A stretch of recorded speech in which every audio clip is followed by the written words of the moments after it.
They brought knives to a gunfight. The mistake that shocked the U.S. military, December 1943, 5th U.S. Army Headquarters, Italy.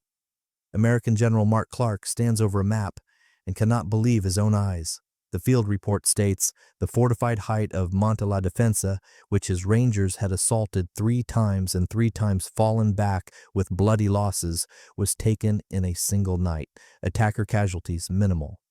German garrison casualties total.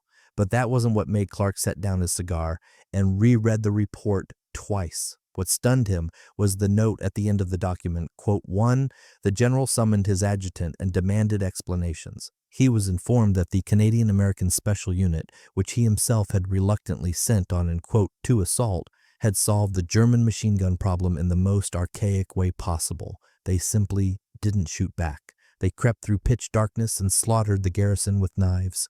140 elite Wehrmacht mountain troops, and most didn't even wake up. Clark, a combat general with 20 years of service who had seen the trenches of World War I and the sands of North Africa, uttered a phrase that would spread across the entire Italian front. Quote, 3? But this was neither madness nor a mistake. This was a tactic honed to surgical perfection by men whom the regular army had written off as expendable material.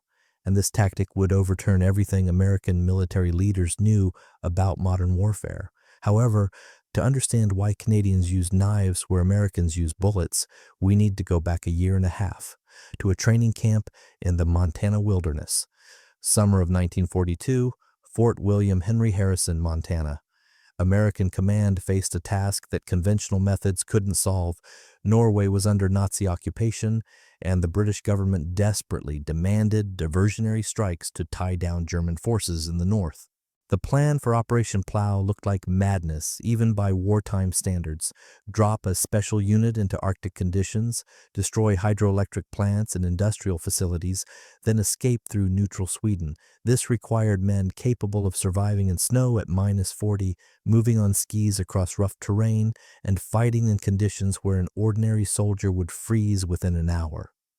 The American Army looked at its ranks and realized an uncomfortable truth.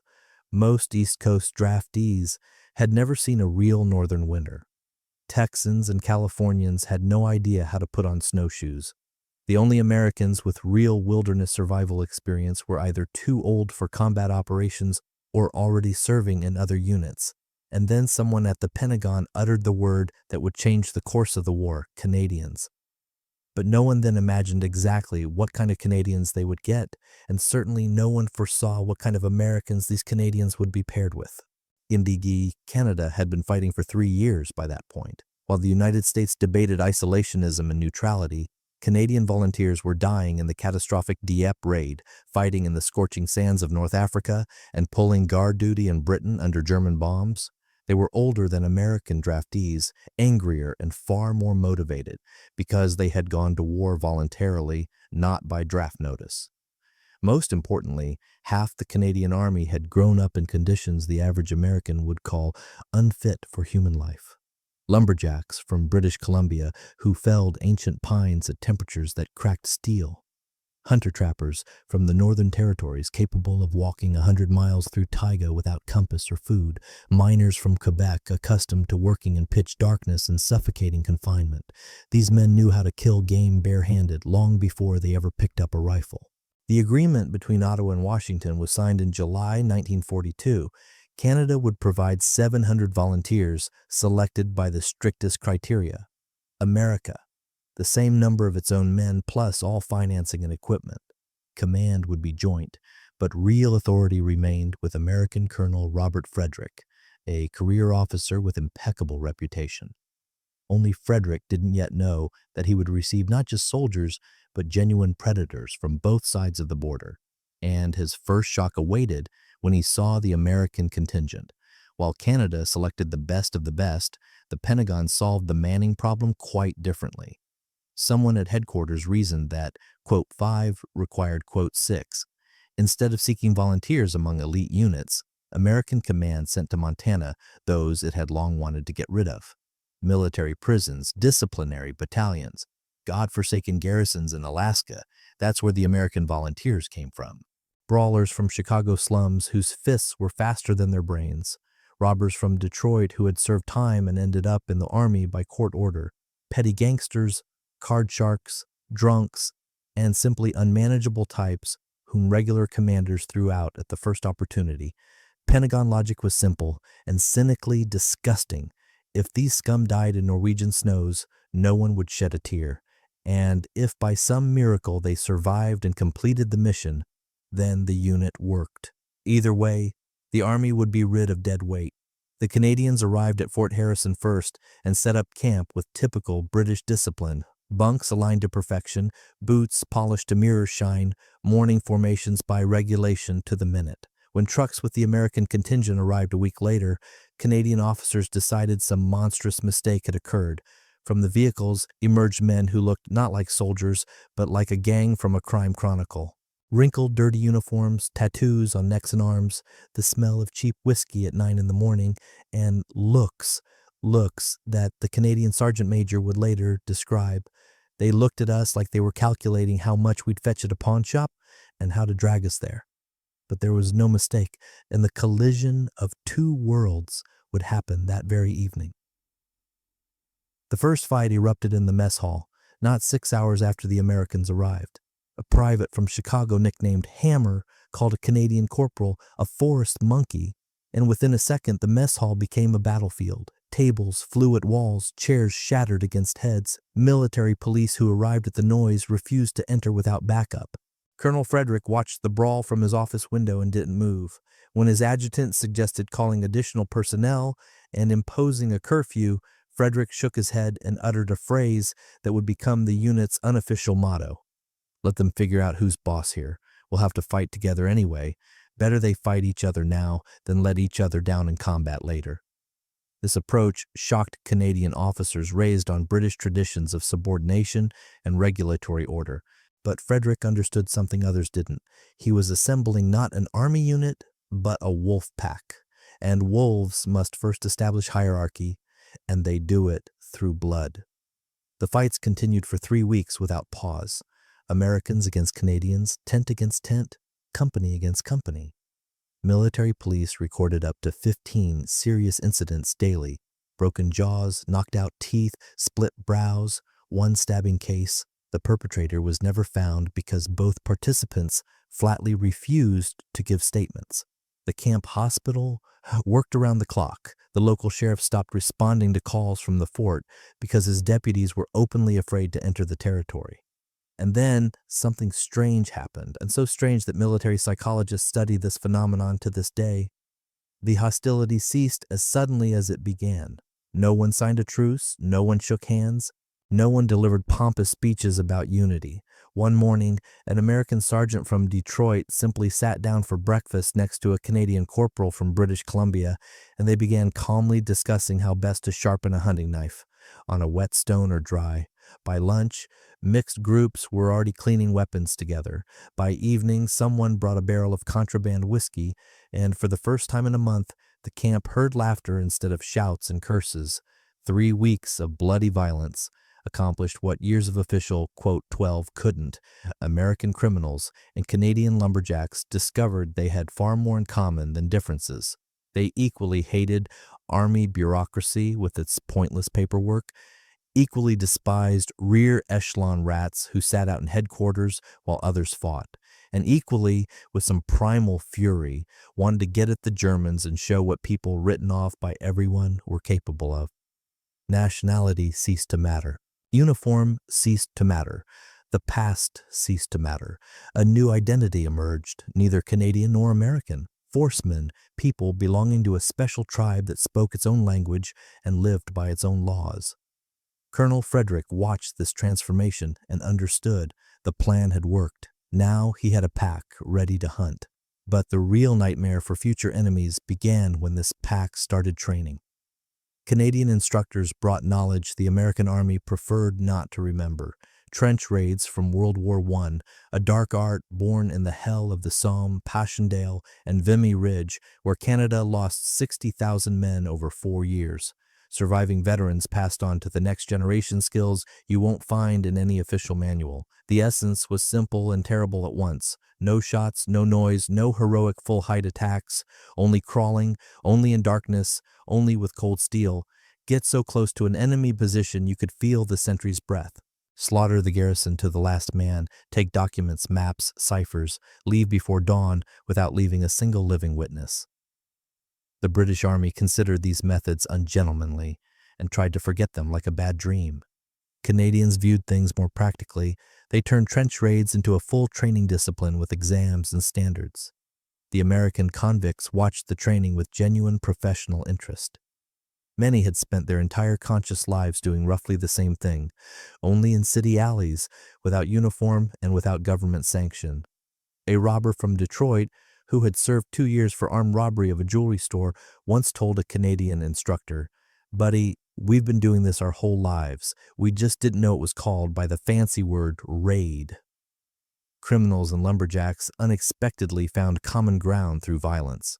Some knew how to creep silently through dark city alleys, others through night forests where a snapping twig meant lost prey.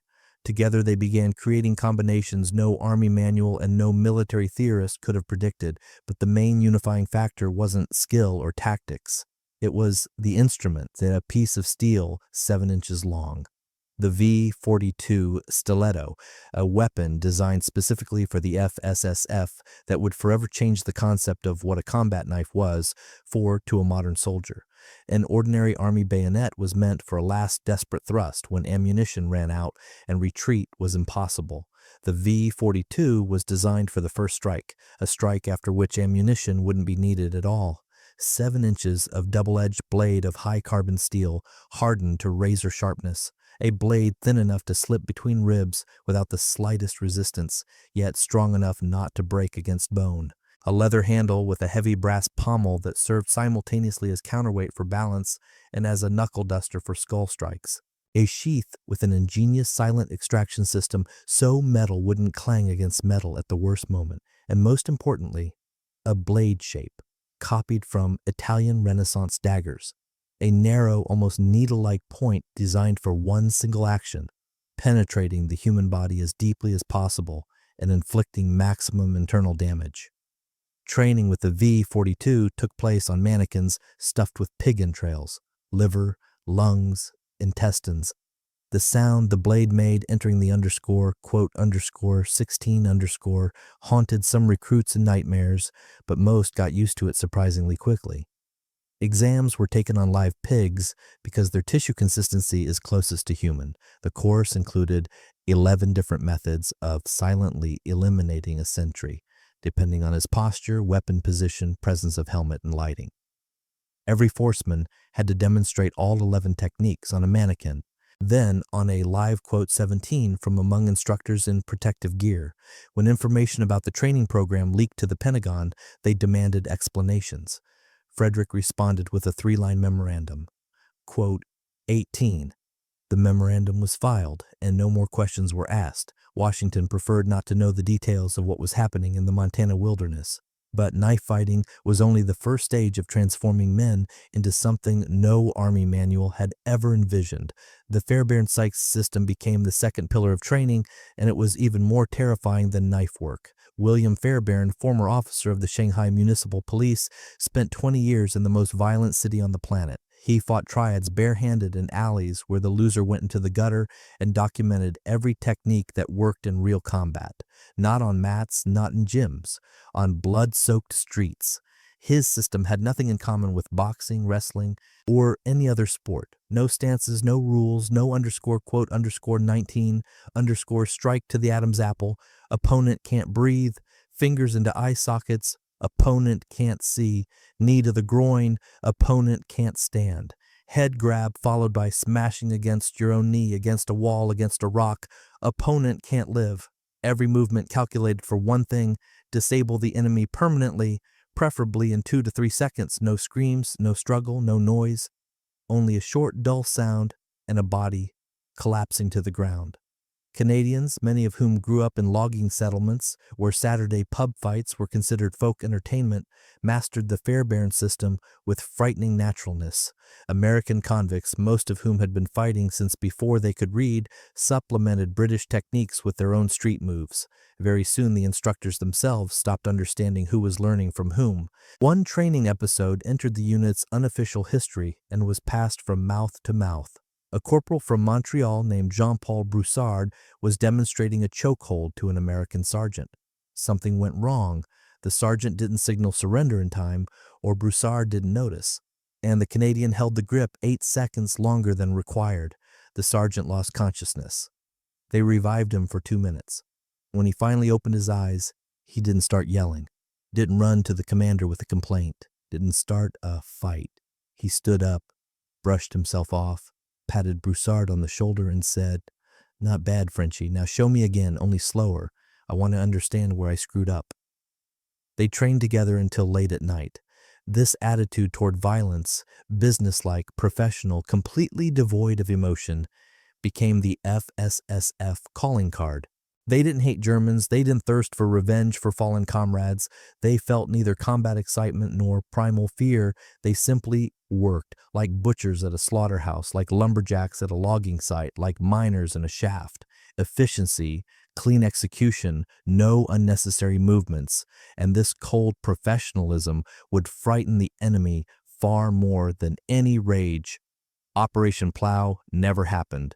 Norwegian resistance destroyed the key targets on their own, and the Arctic landing lost its purpose.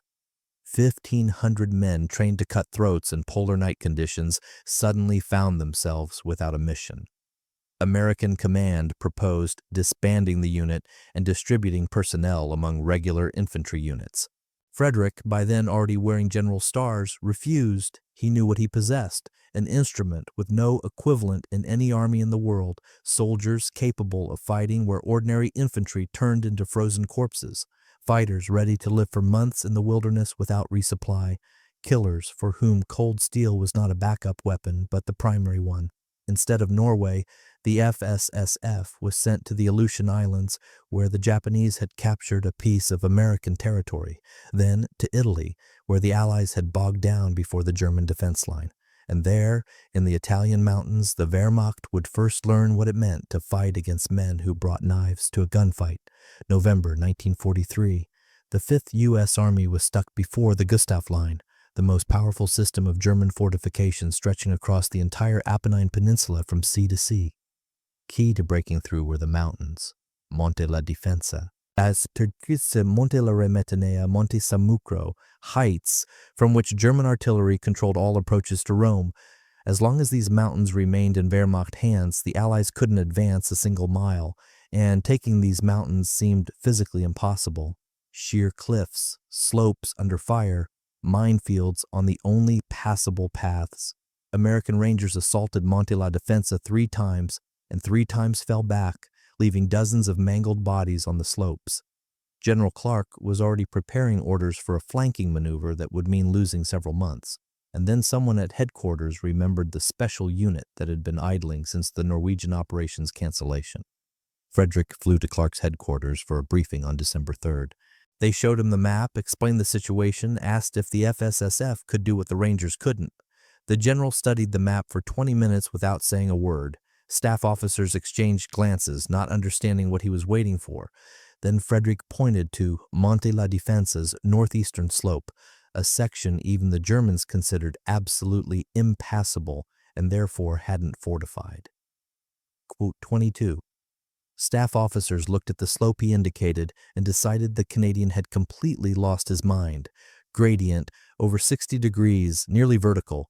Climb height, about 1,000 meters. Surface, slippery clay mixed with crumbling rock. Night temperature, -5 Celsius with wind and freezing rain. No tactics manual, no field regulation envisioned infantry assault under such conditions.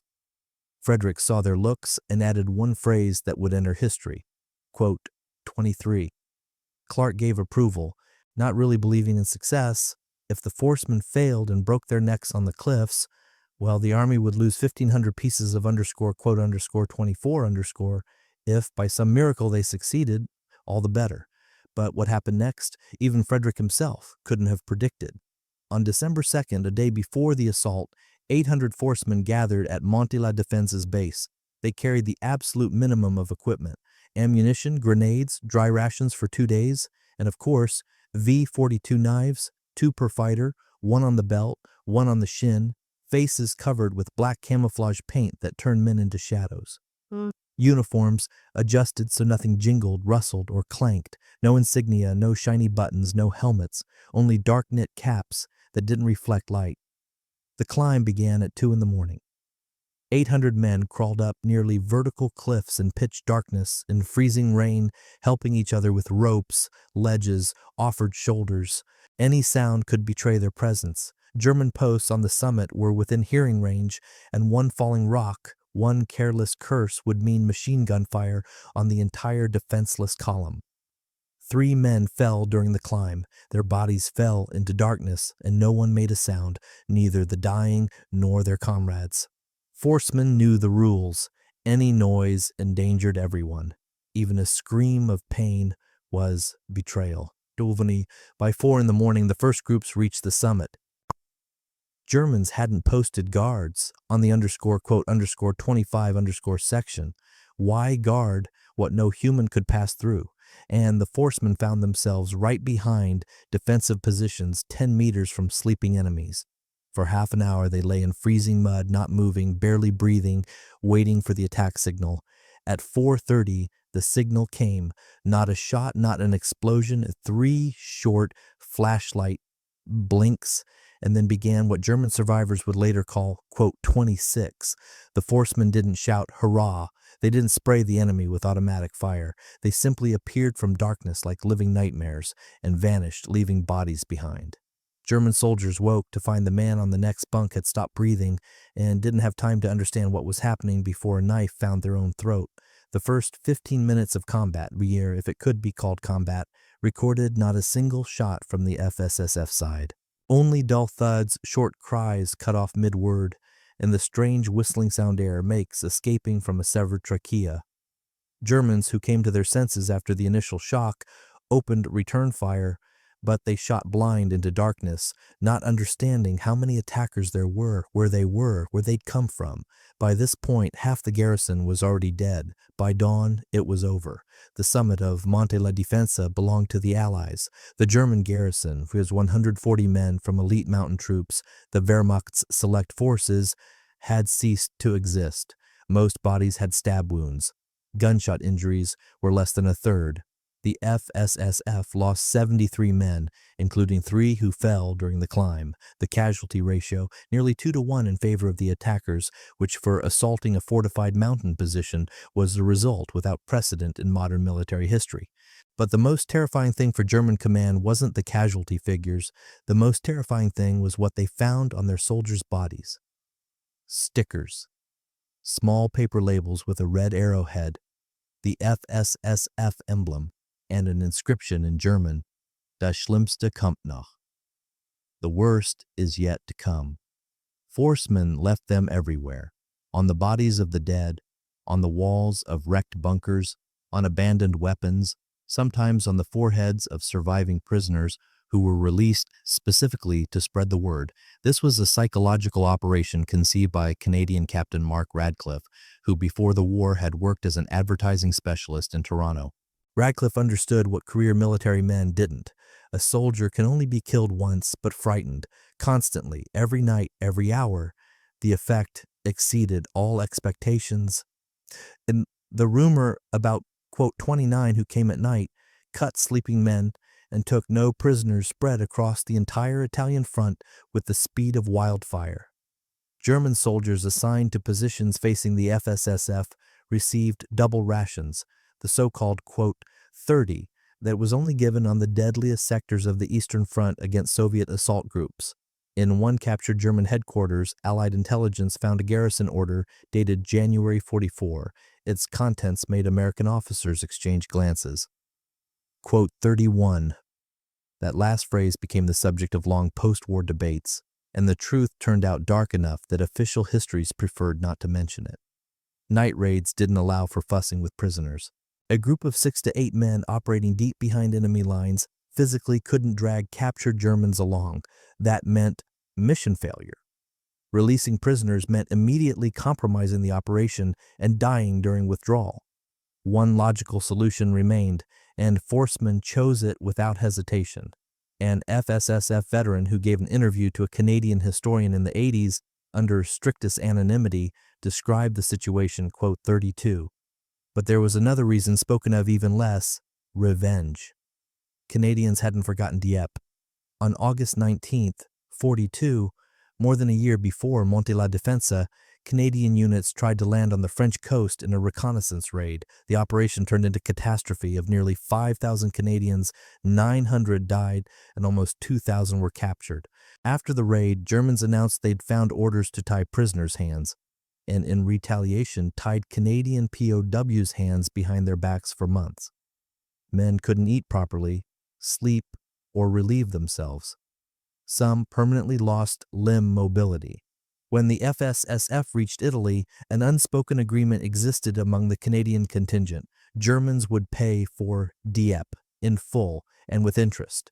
American convicts had no personal scores with the Wehrmacht, but after several months of joint operations, they fully adopted the Canadian attitude toward the enemy. One American sergeant later told a journalist, "The Canadians hated Germans for real, not like in movies, but for real, to the bone, and you know what? That hatred turned out to be contagious." After Monte la Difensa, the FSSF conducted a series of operations, each reinforcing the Black Devil's reputation. Monte la Remetanea, another impregnable peak taken by night assault with knives. Monte Maggio, a week of continuous combat in conditions where regular infantry refused to leave cover. But the real test was Anzio, 4 months of positional hell on a tiny beachhead surrounded by German divisions. The FSSF arrived at the beachhead in February 44 and received a front sector that, by all norms, required a full-strength division with about 15,000 men. The Forcemen numbered fewer than 2,000. They held that sector for 100 days, and not just held. They turned it into a nightmare for German units that had the misfortune to stand opposite. The tactics the FSSF employed at Anzio had no equivalent in modern warfare history. Every night, without a single exception, small groups of 4 to 6 men crossed no man's land and penetrated German trenches. Sometimes they set ambushes for patrols, sometimes sabotaged supply lines, and sometimes simply slaughtered another post and left stickers on the walls. So Germans would know in the morning that the _36_ had been there again. German soldiers couldn't sleep, in the literal clinical sense. Anyone who closed their eyes at a forward position facing the FSSF risked never opening them again. Command was forced first to double, then triple the number of sentries. Personnel suffered losses from nervous exhaustion and mental breakdowns even during periods when there was no active combat. One German officer captured in May 44 gave testimony that American intelligence considered so valuable for understanding enemy morale that they classified it until 75. "We stopped being soldiers. We became victims. Prey. Every night one of my men disappeared. Didn't die in combat. Disappeared. In the morning we'd find the body or find nothing, just those damn stickers on the bunker walls. My soldiers began believing they weren't fighting humans. One corporal told me, 'Herr Lieutenant, they have no souls. They're demons from hell.' I wanted to punish him for spreading panic, but then realized I was beginning to believe it myself." In June 44, Rome fell and Canadian and American paths diverged. The unit was officially disbanded on December 5th of that year, and in less than 2 years of active combat, it lost over 2,000 men. Virtually the entire original complement, but for every fallen Forceman, 8 to 12 enemies were eliminated. American FSSF veterans became the foundation for what would later be called the Green Berets. Night raid tactics, psychological warfare, autonomous small group operations behind enemy lines, all traced directly to the Black Devil's experience. Modern American Special Operations Forces officially recognize the FSSF as their spiritual ancestor and keeper of traditions. Canadian veterans scattered across the vast country and tried to forget what they'd done in the Italian mountains. Many never told their families about their service. They took the truth to their graves.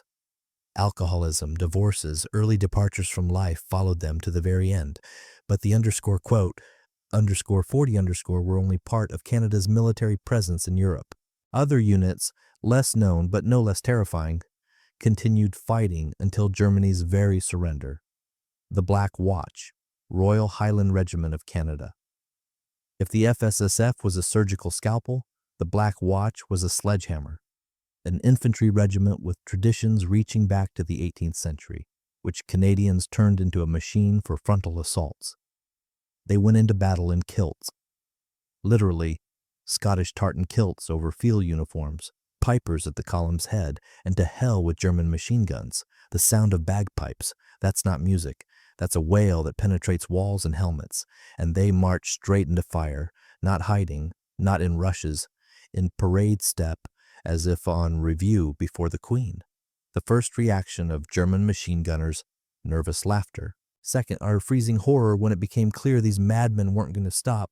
Third, blind panic when men capable of walking into withering fire without a shadow of fear finally reached the trenches. On July 25, 44, in the battle for Verrières Ridge, the Black Watch in a single day lost 3/4 of its officer complement and nearly half its enlisted men. And this was one of the bloodiest failures of the Canadian Army in the entire war. The next morning, survivors formed up in column again, bagpipes played again, and they went on the attack again, and took the position they couldn't take the day before. A German SS officer wrote in his diary, "These Canadians are either the bravest people on earth, or they're all completely insane. I see no third explanation."